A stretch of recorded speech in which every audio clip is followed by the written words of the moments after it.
ছোট্ট বানরছানা, বয়স মাত্র ৭ মাস। তার ছায়াসঙ্গী কমলা রঙের এক পুতুল।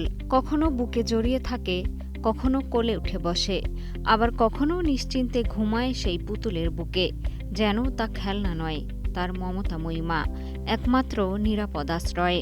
পদ্মা সেতু, মেট্রো রেল এবং এলিভেটেড এক্সপ্রেসওয়ে নির্মাণের গর্বিত অংশীদার বসুন্ধরা সিমেন্ট।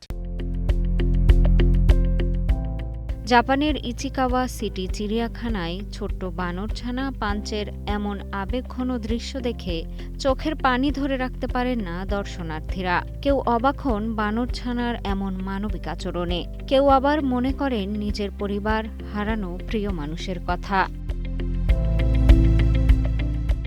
জানা যায় জন্মের পর পাঞ্চকে ছেড়ে চলে যায় তার মা। চিড়িয়াখানার কর্মীরা তাকে বোতলে দুধ খাইয়ে বড় করেছে, যত্ন করেছে। গত জানুয়ারিতে তাকে অন্য বানরদের সঙ্গে মেশানোর চেষ্টা করা হয়, কিন্তু সেখানেও ছিল প্রত্যাখ্যান।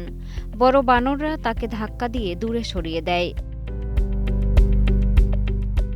তবে ছোট্ট পাঞ্চের মনে নেই কোনো আক্ষেপ। সে দৌড়ে যায় তার পুতুলটার কাছে, শক্ত করে জড়িয়ে ধরে, যেন মায়ের কোল, সবচেয়ে শান্তির জায়গা।